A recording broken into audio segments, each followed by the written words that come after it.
Hi, this is Amie at the virtual Planetarium at Raritan Valley Community College. Let's take a look at some of the things we can see in the sky for the week of December 20th. The big news story this week is the grand conjunction of Jupiter and Saturn. I'm sure you've heard about it. The last time these two planets appeared so close was about 400 years ago. But at that time, they were close to the sun, so stargazers couldn't see them. The last time we could actually see Jupiter and Saturn this close together was about 800 years ago. Luckily, we don't have to wait another 400 years for a repeat event. Jupiter and Saturn will have another very close pairing on March 15th, 2080. Put it on your calendar. What we've been seeing are the two planets moving closer to each other in our sky. These giant planets have a close encounter about every 20 years. Usually, they are about 1 degree apart, or twice the width of the full moon. On Monday, December 21st, they will be just 6 arc minutes apart. That's 1/10 of a degree. Jupiter is much brighter than Saturn. In fact, you may not be able to distinguish two objects unless you use binoculars or a telescope. Of course, this is a line-of-sight pairing. The two planets are actually staying in their orbits around the sun, like trains on a track. What else is going on this week? Well, there's a first quarter moon on December 21st, a full moon on December 29th, and a last quarter moon on January 6th. This week, the sun is rising around 7:15 a.m. and setting around 4:30 p.m. The sun is reaching a peak altitude of only 26 degrees at noon. Don't worry, these late sunrises and early sunsets are about to change. We have finally reached the winter solstice.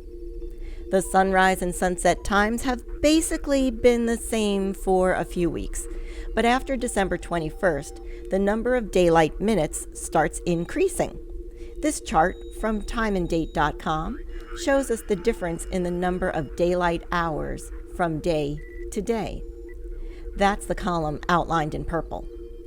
The winter solstice is the row outlined in orange. Around the solstice, the difference in the amount of daylight from day to day is just a few seconds. But hey, as long as we're moving in the positive direction and adding seconds and then minutes, I'm happy. Before you know it, you'll start actually noticing the sun rising earlier and setting later. The winter solstice also marks the astronomical beginning of winter at 5:02 a.m. Eastern Standard Time, when Earth's North Pole is tilted farthest away from the sun. The sun has been rising and setting slightly south of where it did the previous day. On the winter solstice, the sun reaches its southernmost point on this journey along the horizon. It stops and changes direction. Now each rising and setting point will be slightly north of the previous days. The word solstice is derived from the Latin words sol for sun and sistere to stand. Winter solstice is also known as the day the sun stands still. Cultural traditions from around the northern hemisphere have long told fireside stories about mythical monsters who steal the sun, play tricks on, or try to eat hapless humans in the darkness. But sometimes, solstice stories are about kinder beings who help us through the leanest times of year. In Finnish mythology, it's told that Louhi, the witch goddess of the north, kidnapped the sun and moon and held them captive inside a mountain, causing the darkness of winter. The Yupik peoples, indigenous to the Arctic, tell the story of Kogupak, subterranean monsters with bulbous bodies and frog-like legs who could only be killed by the sun. On the winter solstice, the Kogupak emerged to hunt, and mammoth carcasses were said to be the corpses of the ones who stayed out too long and died when the sun returned. In Greek mythology, Kalikantaros were angry, hairy, gnome-like creatures who lived underground and tried to cut down the tree of life.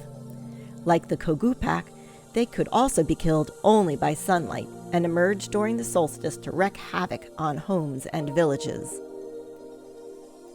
They were reputed to be rather dumb and unable to count past 3, so villagers put out colanders to ward them off. The Kalikantaros would end up trying to count the holes in the colanders until sunrise, and then have to go back underground before they could cause any mischief.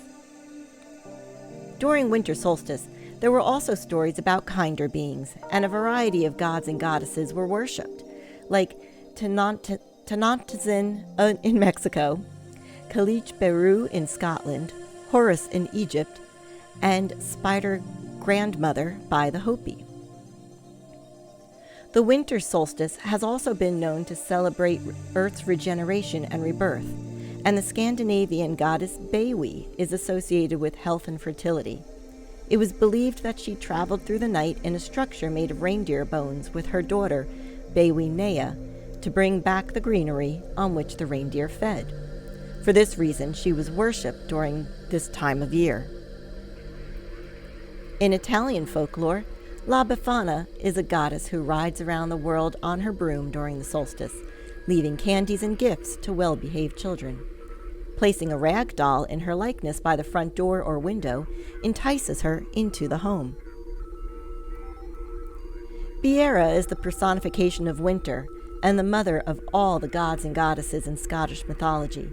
She's associated with one of the Celtic creation myths, which usually pertain to local land features, and bears a similar role to Gaia in Greek mythology and Jord in Norse mythology.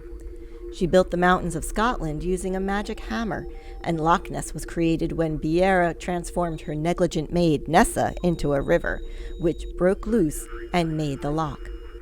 The longest night of the year marked the end of her reign as Queen of Winter, at which time she visited the Well of Youth and, after drinking its magic water, grew younger day by day.